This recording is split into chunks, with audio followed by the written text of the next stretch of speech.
সম্পূর্ণ স্ল্যাবটি কি আপনি 5 ইঞ্চি করবেন না মাঝখানে একটু উঁচু করবেন? আপনি যদি সেই সাইডগুলো নিচু করেন এবং মাঝখানটা উঁচু করেন তাহলে পরবর্তীতে কি অসুবিধা হবে এটা আগে শুনে নিন। ধরুন যে আপনি করলেন, তো পরবর্তীতে আপনার যেটা হবে যে আপনি পুরো ছাদগুলো করতেছেন তখন আপনার যে সাইটের যে প্যারাপেট ওয়ালগুলো গাঁথনি করেন বা সাইড ওয়ালগুলোই গাঁথনি করেন না কেন, তখন দেখবেন যে নিনটেলে গিয়ে তারা মেটাতে পারতেছে না, মাঝখানে অনেকটা উঁচু হয়ে যাচ্ছে এবং সাইডগুলো অনেকটা নিচু হয়ে যাচ্ছে। এটা আপনাকে বুঝতে দিবে না মিস্ত্রিরা। কেন?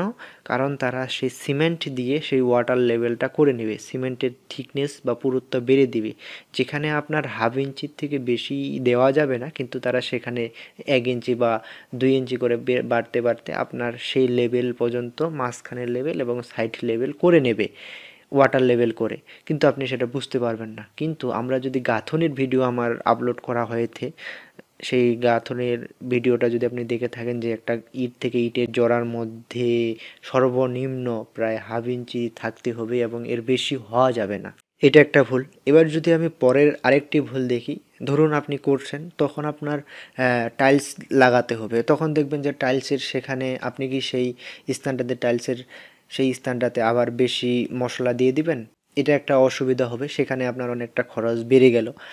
আরেকটা দিক হচ্ছে যে আপনি জল ছাদ করেছেন, ভাই আমি কারো কথা শুনবো না, আমি জল ছাদ করব। তো জল ছাদ যখন করবেন তার উপরে তো টাইলস বসাতে পারবেন না, তাহলে কি করব? আমার সেই জল ছাদটা তুলতে হবে। তো হাফ ইঞ্চি যে সেই চিপগুলো সেগুলো যে তখন আপনি তুলে ফেলবেন, তখন সেটার জন্য আপনাকে আবার অর্থ ব্যয় করতে হবে, আবার সেই চিপিং আবার তখন যখন আপনি সেই জল ছাদটা দিয়েছেন তখন একটা অর্থ ব্যয় করতে হয়েছে। এই যে বিষয়টা, এখানে আপনার অর্থের অপচয় হলো, আর এখানে আপনার ওয়ালের যে যে একটা প্রপারলি যে একটা গাঁথনির যে বিষয় সেটা আপনার নষ্ট হয়ে গেল। আবার টাইলসের অসুবিধা হলো, এই যে অসুবিধাগুলো হয়ে যাবে যদি আপনি কি করেন মাঝখানে 3 ইঞ্চি 4 ইঞ্চি যদি উচ্চতা বেশি নিয়ে নেন স্ল্যাব থেকে। হ্যাঁ, তাহলে আমি করব কি? মালিকের প্রশ্ন। তো করবেন অবশ্যই আপনি সাইডগুলো 2-3 ইঞ্চি স্লোপ নেন না। যদি আপনার থিকনেস হয় 5 ইঞ্চি, তো সেখানে এসে আপনার 4.5 ইঞ্চিতে মিলে গেল, এরকম একটা স্ল্যাব তৈরি করুন না, যেন পরবর্তীতে কোনো আপনার অসুবিধা না হয়, বেশি খরচ ব্যয় না হয়।